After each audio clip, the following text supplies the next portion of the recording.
Today we're talking about outgrowing your identity, outgrowing my identity. And, it's funny because I get to hold myself accountable because I get to literally put this in my calendar and figure out these streams. Like I have these accounts and I'm just trying to figure out which one is best. Like I'm using Restream again, even though I'm really not a fan of it because for whatever reason, whenever I go back and look at the replays, like they're so blurry and they're choppy. And so, I tried the reason why, again, I can hold myself accountable. I said that I was going to start at 10, but the reason why I'm starting a little later is because I was playing with this new one and I was like, it's almost there. But then it kept like it kept prompting me to do new stuff. Like it was supposed to be an easy setup. And I was just like, no, like I was just trying to fight my way. And I'm like, you know what?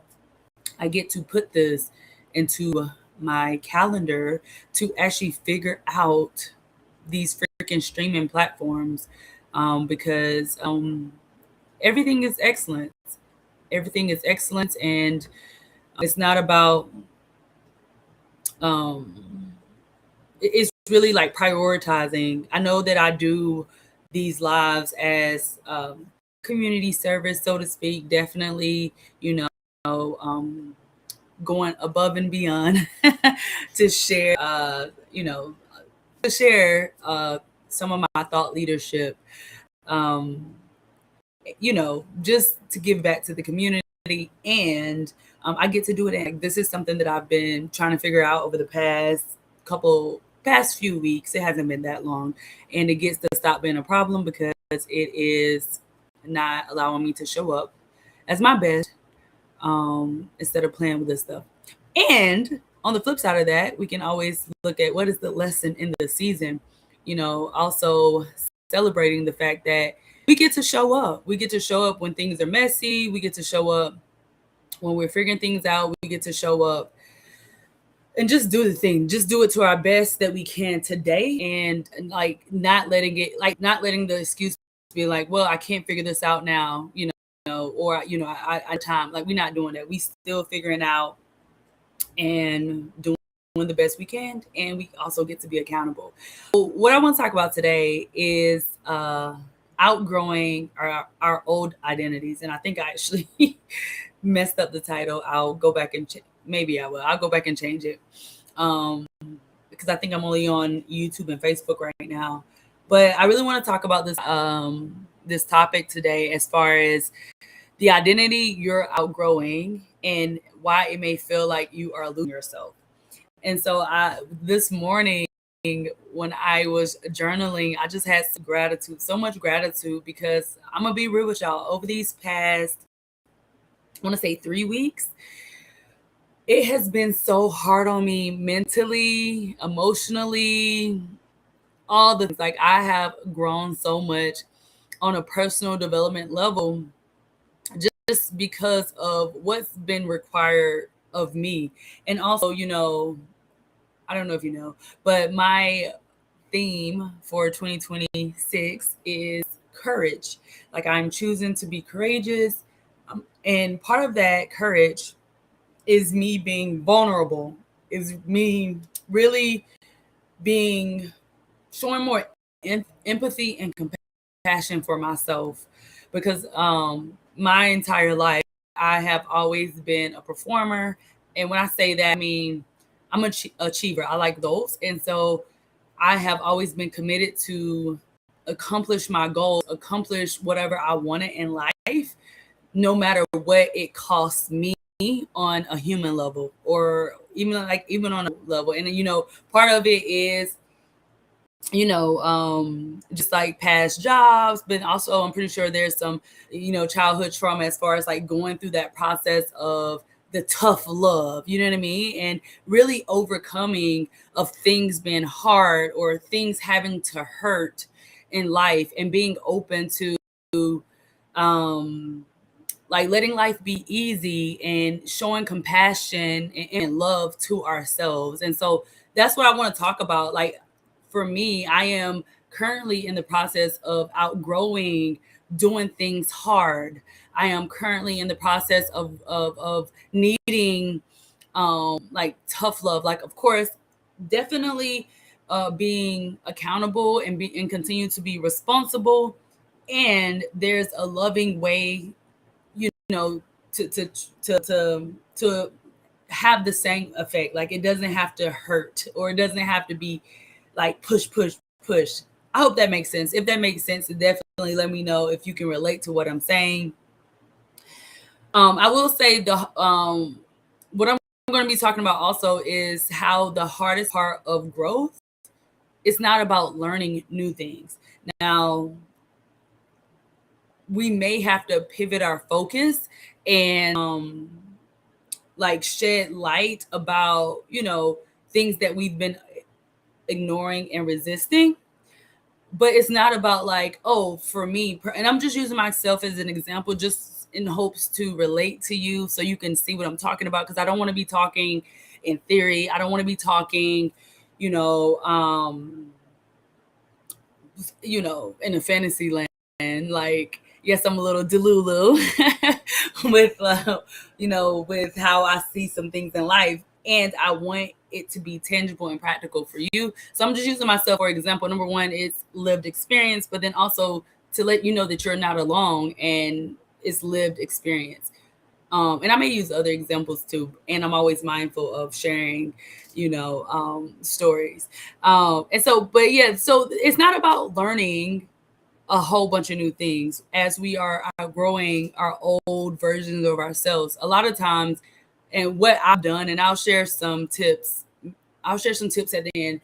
Um, I'll share some tips at the end. What I've had to do is to definitely slow down and do a lot less. And I'll share with you how I'm doing that. But part of letting go of the identity that got us to this stage in our life. Okay. And so I've kind of like dripped some, like, I'm open, I have no like shame about different parts of my personality that, some people just take and run with. One of the greatest things, I am currently in a mastermind, and this is something that I have always loved personal development. I have always loved taking, different assessments and personality tests to learn more about myself. And current mastermind that I am invested into, part of our material, part of our course is definitely taking like strengths finders tests, like taking these assessments to really understand ourselves and really bring, for instance, there's this test called the strengths finders test, and it really shows you like what are your strengths, what are things you're naturally good at, and how this works for you. And then also they call it the basement, well, maybe she calls it the basement, but like also the flip side, like what are some things that aren't as like serving to that personality trait. So for example, um the whole, and I'm just giving you a little bit of background. So the whole test, they do 34 strengths, like you get rated on 34 strengths, and your top 5 are the most prominent.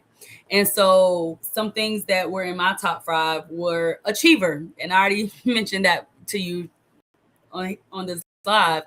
And achiever is exactly what it sounds like. Always like overcoming, always, striving hard, always pushing hard, and always accomplishing, right?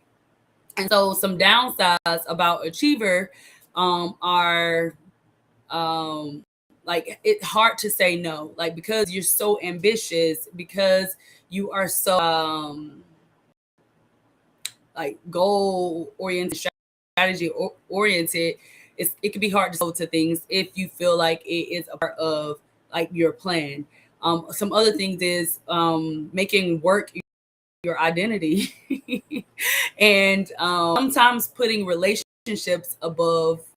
I'm sorry, putting work above relationships. I'm going off the top of my head. I do have some notes on here, but another thing for achiever is just really being so unbalanced that it could be very unhealthy to your health, mindset, and all those. Another I was rated high in my strategic thinking. And, you know, there are great qualities about being a thinker that I can see patterns. Like, so I just pick up patterns, whether it's in, people or just things. And like in life, like I can see patterns very quickly. Also, I know it's patterns. Also, oh, I'm thinking of like all the bad stuff that's happened whenever we are like grading ourselves. Sometimes we automatically judge and criticize ourselves, but definitely decisive. Being decisive is another strength of being a strategic thinker. Some bad, I won't say bad, but some things that don't always work in the favor of a strategic thinker is always jumping to conclusions. Not always, but like jumping to conclusions quickly. You spot things and you just like jump to a conclusion. After having a solution, that strategic thinkers are very solution focused. So after seeing a solution to fix a problem, they just focus on that. And sometimes it can not come across as being empathetic because they may not hear or see other people's perspectives if they know like this is the way, like this is the pattern. Because of their strength of being able to see patterns, they can definitely see like their brain works so fast that they can see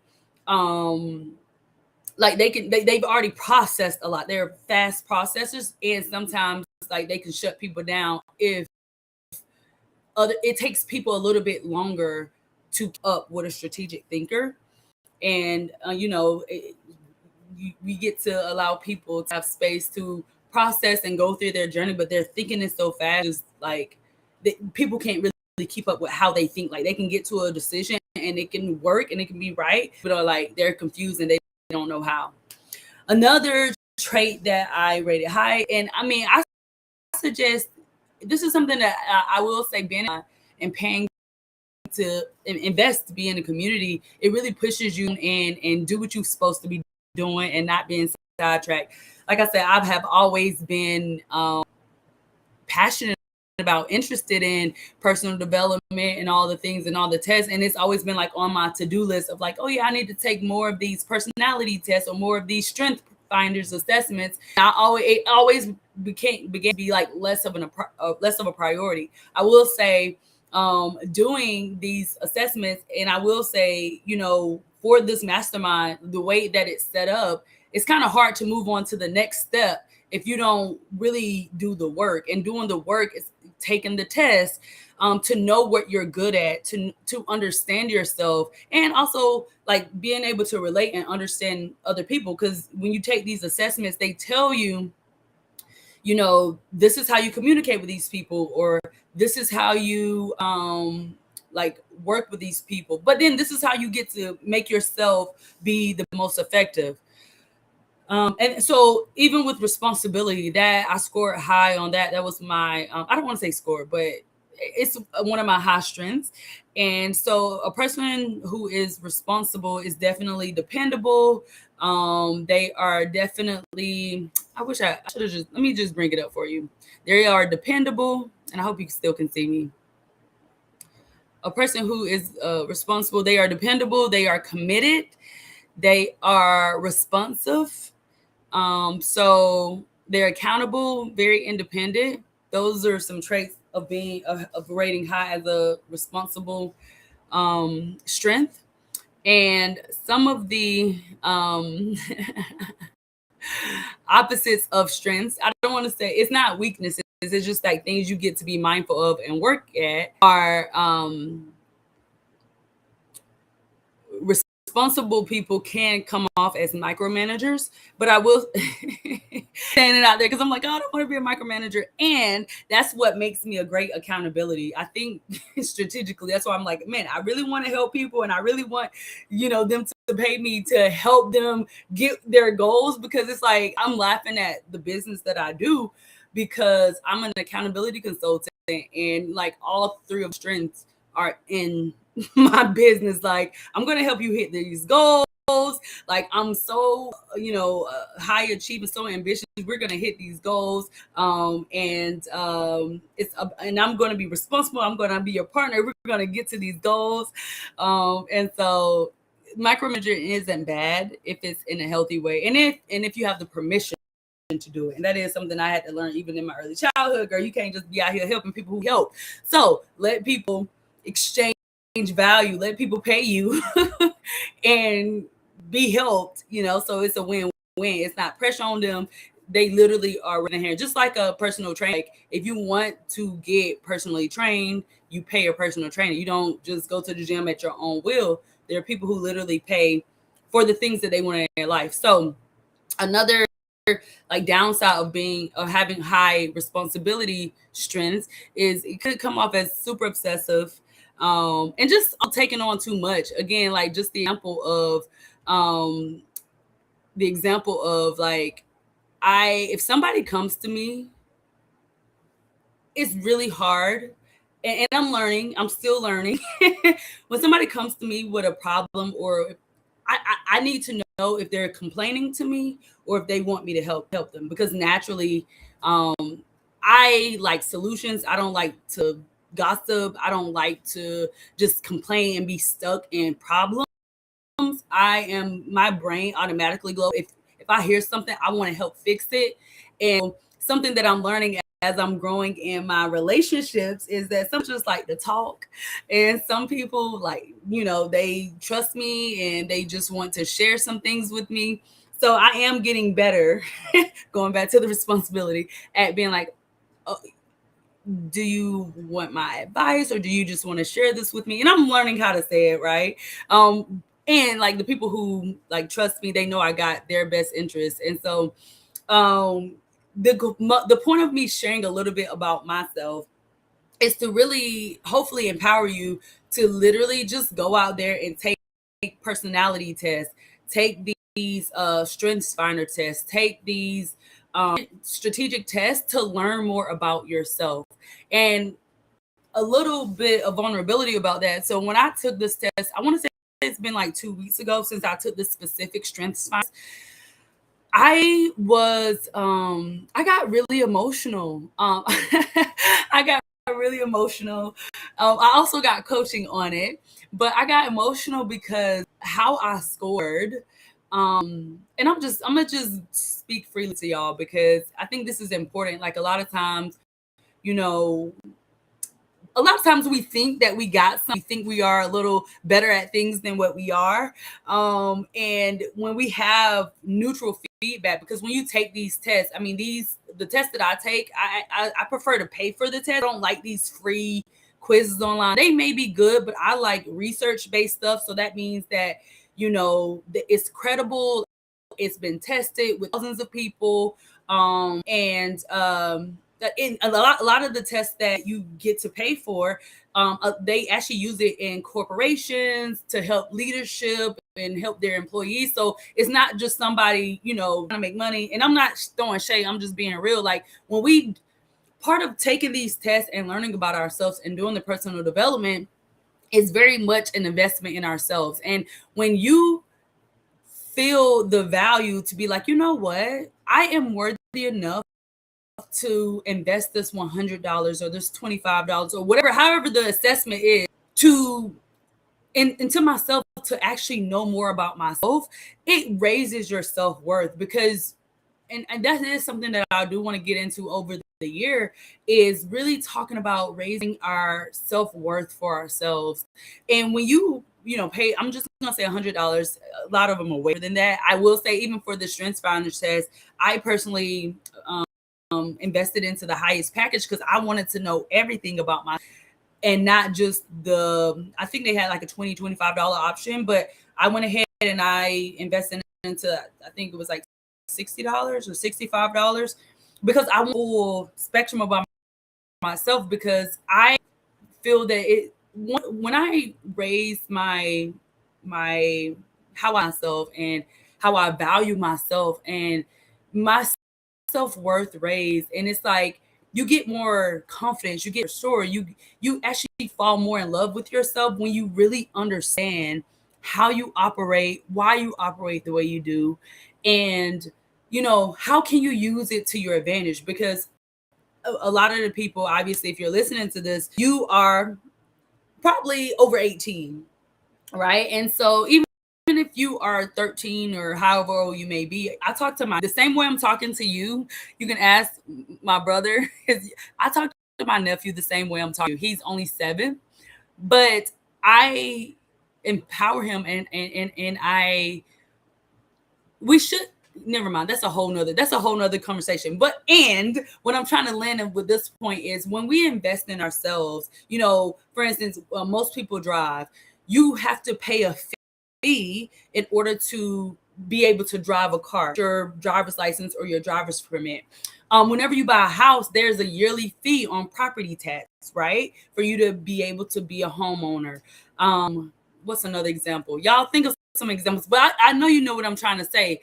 If you want to get access to the gym, there's a fee in order to go and work out. So whenever it comes to investing in ourselves, we get to pay, because the cost is going a whole lifetime, and being frustrated with yourself, or being confused about yourself, or not knowing about yourself, when you can literally pay $20, $30, $100 to get a set that is credible and that they actually use in corporate and business, and actually learn about yourself. That is one of the most valuable things you can do to get a higher awareness of yourself, on why you are the way you are, why you're not good at things, and just all the things. So I'm saying all that to say, taking this test, I did get a little emotional, because I thought that I was a lot better at some things.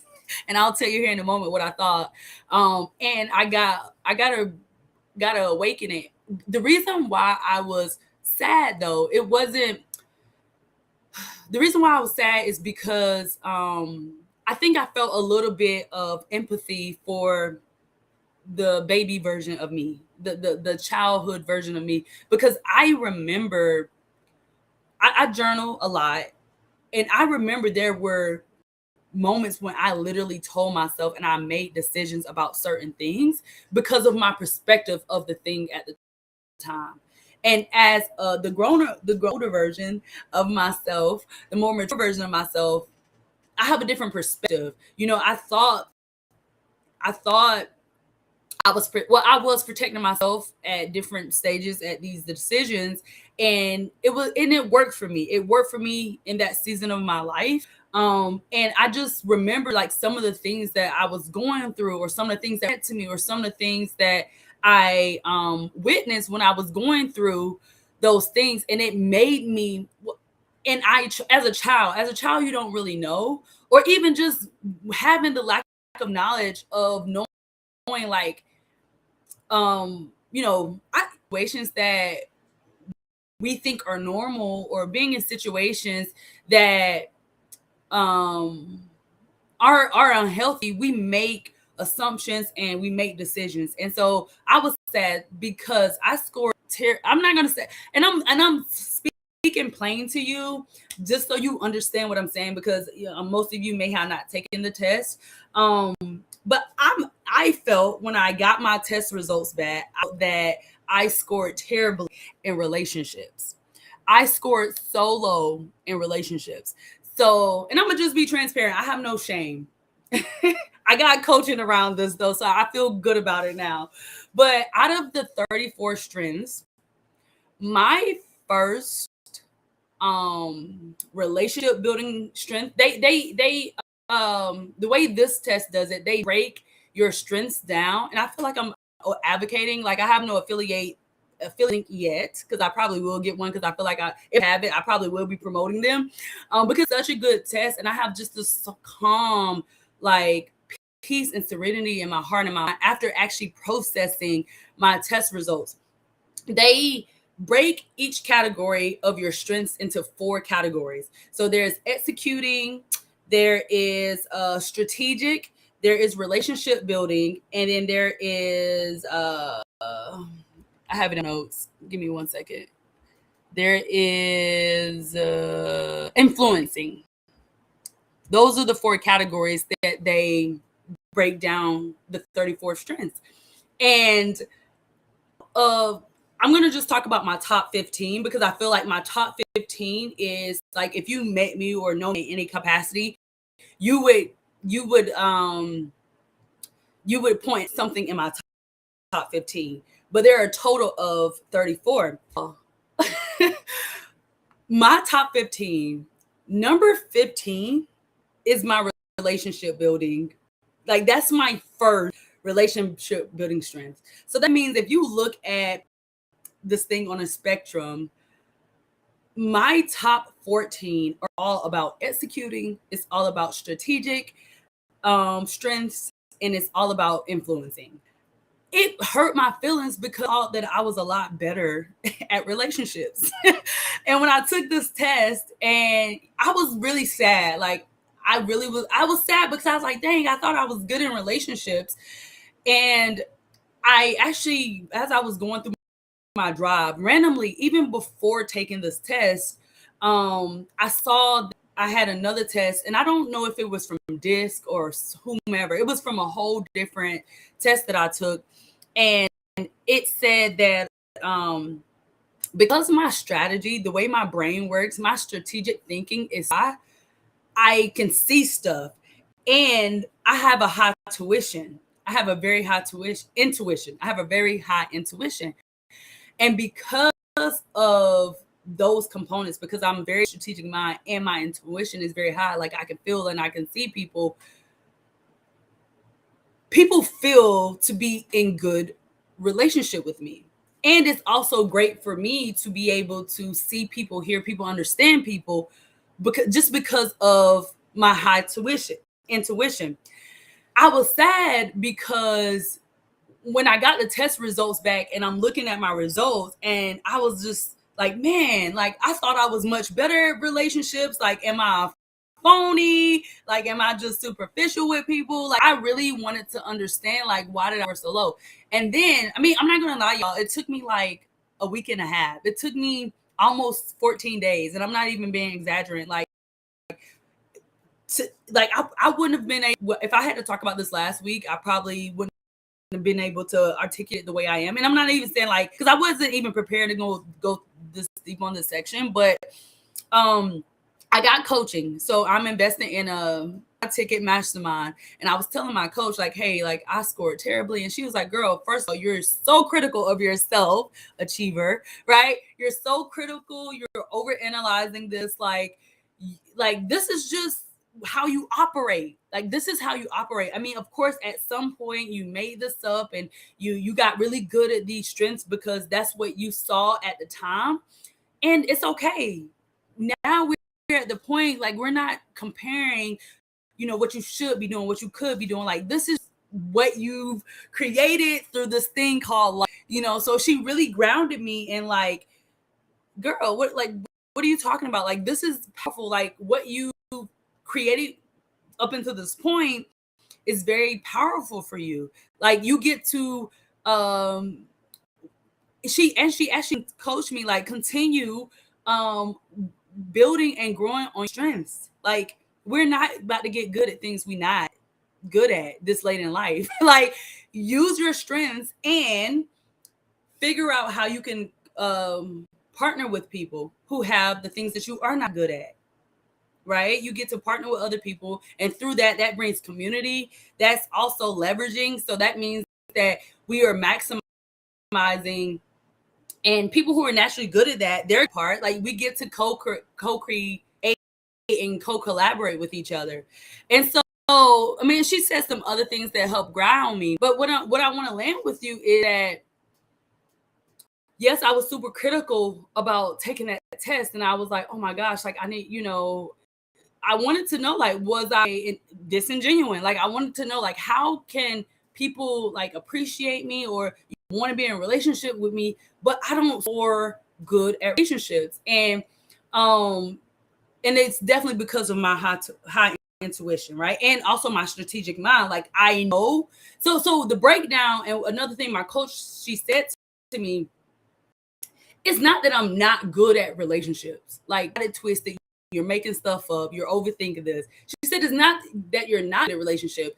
It is the fact that if you're put in a situation, or like if something happens, naturally you're gonna go to fix the solution. You're gonna pick up this responsibility. You're going to try to achieve, how can this be fixed? Versus if somebody who has a higher relationship building strength, they may assess the people first. They may feel like, okay, well, is the person okay?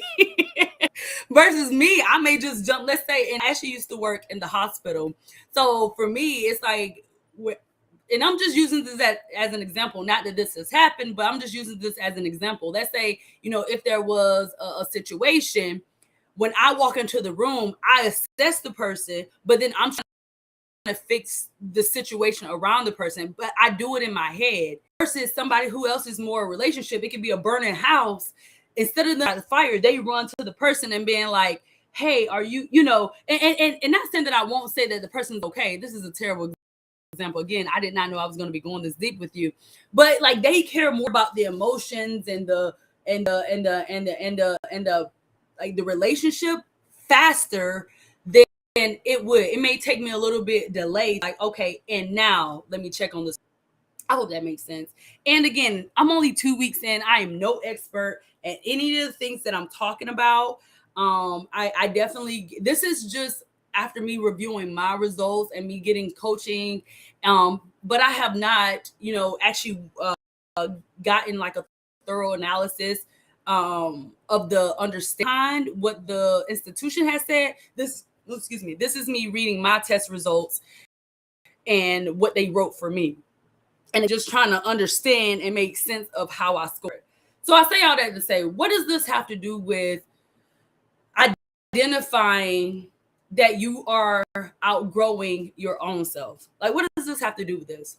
Number one, and I said it many, many times, definitely make sure we are assessing where we are and not judge it. I did. I was judging it and I was sad for no reason. Like, girl, like, I love the woman that I am becoming. I mean, I'm happy and I'm grateful for who I am today. Definitely today versus 2 weeks ago, because I was in no shape. I was like so emotional. And it's like, to use, I don't know if you've heard that quote of use your mess as your message. So the things that in this process, of course, I get to continue to hit and nurture the baby version of me, because no matter how old we get, y'all know that study, they say like the first 7 years of your life, that is when you pretty much create your identity. That's like your most developmental years. So that first 7 years affect on who we are and how we are today, no matter how old we get. Of course, as we grow and learn, we get to work with it and figure, out our identity beyond that. But those first 7 years are super critical. And so we get to definitely assess what we are and who we are without judgment. That's the point of me like sharing, like, and really hoping that you actually go online and just take one of these tests, so you can know who you are and why you are, and without judgment and criticism. Don't do like I did. Okay. Learn from me. Okay. And so we're going to make mistakes. And that part of us who created that protective state of us, it was a survival mechanism. And I think that's what I was trying to say. Like, I was sad because I remember like things that happened and I decided certain things for myself. Right. Oh, and just to take it a deep further, as I get older, I am becoming more mindful of community and relationship building. And I'm scoring so low on relationship building. I got a lot to do. It just felt like a learning curve and it felt heavy. Oh my gosh, like I thought I was already good at relationships, but I'm not scoring that great on relationships. So it made me sad. And then I remember there were times when I was younger, when I was, when I made those decisions about relationships that I wanted. So it was a kind of like shame and embarrassment, because it's like I actually wanted to be really good at relationships growing up, but hurt my feelings, or that embarrassed me, or that made me feel not good, that I kind of closed that relationship part with myself. And so again, it was a survival to actually lead with my head. I mean, and I'm not saying that my heart is cold or my heart is, it's not accessible. It's just that I care about the situation and the fairness and like things being fixed versus I guess it was as a protective, it was more painful for me to be willing to feel abandoned or to feel like rejected in relationships. And I'm talking this through you. I maybe a year from now I'll have a different perspective and more education around what I'm saying. But this is my post 2 week analysis of what I experienced when I took the test, right? And so so that was some of the honest sadness. It's like, dang, I remember when my feelings got hurt or whenever that was said to me, and I just felt like scarred. I mean, that's not the word, but I just felt like doubt. Like I thought like I had a relationship, but I don't want to be in a relationship with somebody if the person that I want to be in a relationship, and this is as a kid, right? The people that I want to be in a relationship, if they make me feel like this, then I don't want to be in relationships. I would rather, help people fix things. I would rather help people fix things from mentally or logically, more analytically, than being willing to have my heart ripped out of my chest by trying to feel. And that's what it was. Okay. So, being older, I don't know why I'm saying being older. After maturing and getting some proper education around relationships, strategy and just how life works, right? I'm realizing that those protective mechanisms, they don't work anymore, and they aren't true. And it's so funny, like after you begin to do personal development, you got a choice. Either you can reject it and run away from it and be scared of it. And had I had this coach, I do feel like it would have took me a little bit longer to actually process and accept, like, girl, okay, that happened and we moving on. Like, it happened, sit with it, feel your feelings. She also did tell me to take feelings, like, it's okay, process this, journal about it, but you don't get to beat up or be ashamed or embarrassed. Like, it's life, right? So I do feel like it would have took me a little bit longer. And how can I maximize that? How can I partner with other people who naturally have that and continue to learn? And that's things that I'm already doing. So I know, just like you, again, I feel like I'm a little bit on the other side, but who knows? I might revert, right? I'm really close to the line in the sand. But I know that there are like people just like me who are in that uncomfortable in between, right? So it's just like, like 2 weeks ago, like imagine me from like the beginning of February until now. Like I was really uncomfortable. I was sad. I was just feeling things that I haven't really felt. I think another thing is being intentional. I think I had already primed myself because I knew that my theme for 2026 is courage. And so I knew that I get to be more intimate and more personable with people. I already knew that in the back of my whisper. There were whispers, little, okay, girl, this is coming, right? And not feeling like this is heavyweight, like just being okay with this is my process, this is my journey. Like it's not gonna kill me because somebody hurt my feelings, or it's not gonna kill me because somebody is mean to me or somebody judges me. Like I'm going to be okay. Like, will it probably hurt my feelings? Yes, but I'm not going to die. Like, I'm not going to die. I mean, will it, kind of maybe take me out for a day or an hour or so? Maybe. And I have the tools. I have to be honest and vulnerable with and share, like, hey, like this happened. Like, how do I, like, is this something I should be considering? Or, do I have this blind spot? That's why it's really great to be in community and to have coaches and people who you trust around you, because most of the time they're very neutral. Like they just like they're here to support you from like what they see for you, right?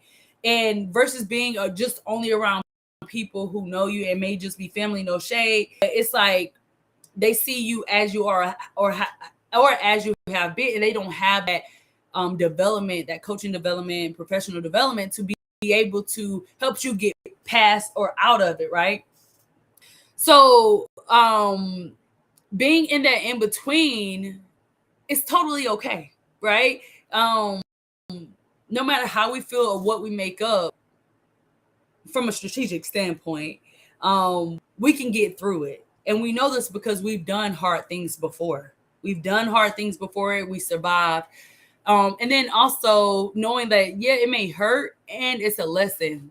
I know something that Pastor Travis, the pastor that I'm listening to, he said that not to rush the valley. Don't rush the season of your life that you're in right now, like in it, right? And even through me being in my 2 week valley of being sad because I don't know how, I don't understand people. I don't know how to relate to people. Even in that, I still showed up. I still did what I have to do. Now, did I have shorter work days? Absolutely. I literally,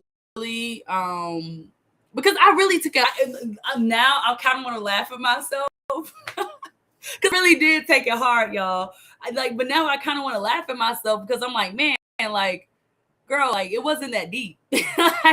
Why am I so sad? But I was really sad. I think again, anchoring back to the point of there were decisions made about myself, about like my personality trait as a child, and I remember what happened that made me make that decision. So I just felt sad for, and it's totally okay. I think that was beautiful for me to experience, to also be like, girl, okay, and this is a blessing for you to get this healing. Like you get to actually take time and feel feelings that I never really felt before because I wouldn't allow it in. I've been protecting myself. But in the season of in between, it's that mourning of who we were. That mourning, like literally, the more we become educated, the more knowledge that we learn. Yeah, it's cool just to be a person with a lot of facts in your head and being able to articulate facts. But whenever we begin to embody this new information and allow it to get inside of us, that's where the transformation happened. So maybe that 2 weeks of me mourning that version of myself, it was because I also realized that I get to let this go. And that has been my foundation for 32 years. That has been my identity. That is like who I am. Like who am I without this protection? Who am I without this like safety, comfortable net? Like who am I without it?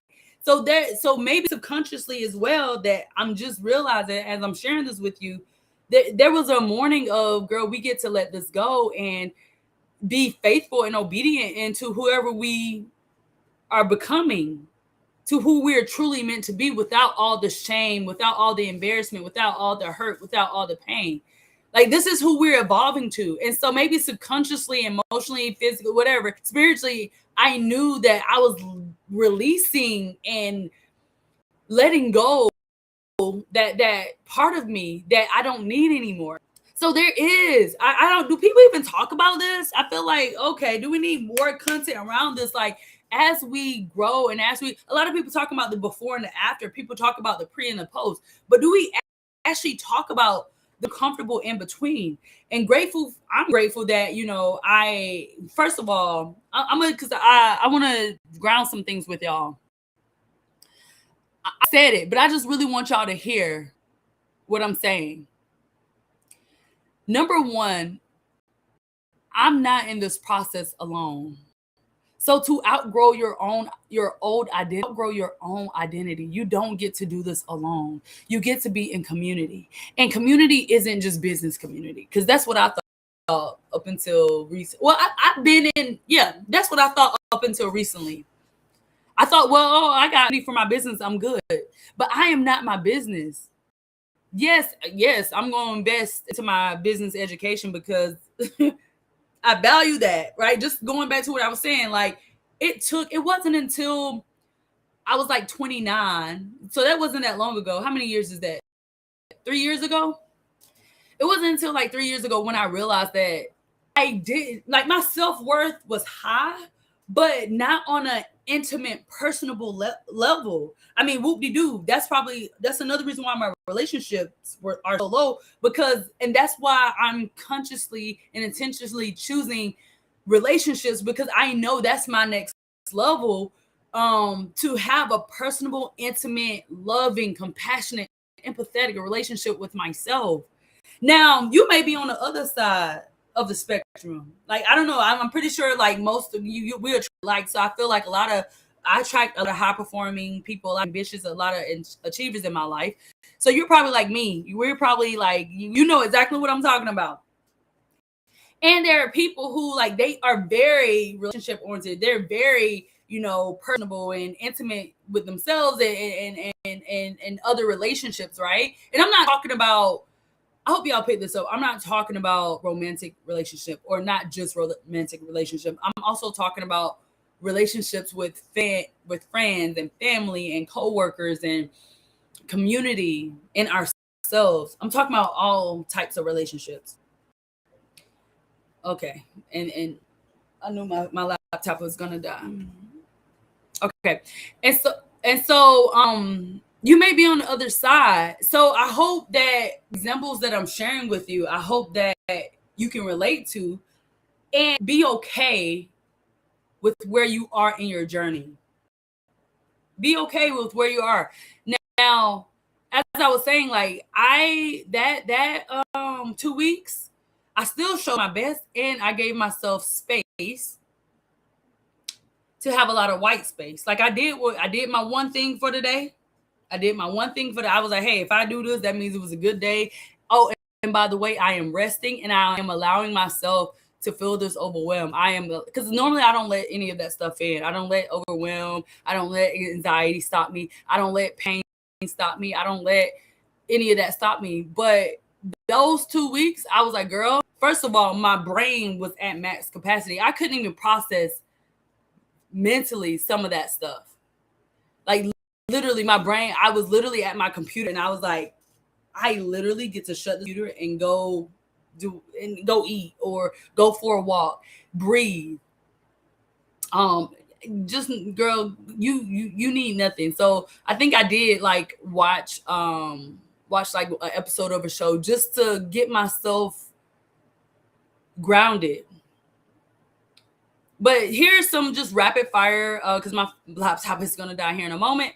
But here's just some rapid fire things that I did that I'm doing. Like I said, number one, I always took so much pride in investing into my business and having business community. And one of the things that I felt in my soul and in my spirit this year was to definitely immerse myself into a spiritual community. That's what I needed, and that's what I need in this. So grateful, because it's also giving me a second layer of foundation building for myself. It's giving me the comfort, the security, and the affirmations, and all the things, and the empowerment, the self-empowerment to get out of this, stuff. Not that I'm rushing the valley, but I'm equipping myself. And by the way, I'm an achiever, so I don't be in the valley a day longer than I got to be in the valley. Okay, like, let me learn, let me get my education, let me stay in the classroom, but I'm not trying to be in kindergarten for years and years. Hey, as soon as you say I can graduate kindergarten, and when I say kindergarten, I'm giving different examples. Like, life is a classroom. There are different classrooms that we get to graduate. I'm not trying to stay in pre-K for forever. Like, okay, I got it. A, B, C, D. Let me go hurry up and get it first. And not that I'm rushing. Like, when I'm in kindergarten, I'm doing the kindergarten work. I've been helping my nephew, so with his work. So I just feel like I know all the things right now. But he was getting on me last night because I literally got him. Well, his dad bought him these books, but I'm making him start from chapter 1. He think he gonna just skip to the end of the book. No, let me see where you at. We taking an assessment of where you day. He's like, this is so easy. This is so easy. You making me start. Oh, this is so easy. And he know what he talking about. But okay, this is just a checking in how you doing on pre-K level. After pre-K level, then you can get to first grade. But we start with pre-K. You're not about to just go to first grade, but you tell me you okay with first grade. I need to see, are you okay with pre-K? And I feel like that's how life is. I feel like the Most High, I feel like, it's giving us all these different tests. And, sometimes when we lose that foundation or we're not intimate, and I'm using intimate intentionally because, we think about intimate, we know this language in one way, but when you actually look up these definitions, like, man, first of all, I'm using that word wrong. But how can I actually use it to make it make meaning for myself so I can actually get moving? Because at the end of the day, yes, I'm going to be in the classroom and I'm going to be present in the lessons that I'm learning right now. I'm doing that because up until this year, I was not okay with being a beginner. Not me, honey. Not me, honey. I walked in places like I already got the degree and graduated. And that's great. Like, it's great. Like, that's just naturally how I am. Like, I show up powerful. Oh, by the way, girl, but put your head down and learn your lessons in the classroom of today. Right? And so that valley, that classroom, that lessons in life, that's the in-between moments I think that we probably need to be talking more about as a society. And knowing that mourning, that pain, that feelings, all that stuff is okay. So I'll leave you with some rapid fire things because my laptop is gonna die that I get to share with you. This process is not exhausting. This process is not exhausting. It's just a part of the process. This is how we build wisdom. This is how we build momentum. This is how we build sustainability. This is how we build character. So don't worry about doing all the things. It's not about doing more things. It's about slowing down and honing in on what you get to hone in this lesson of your life right now. Right?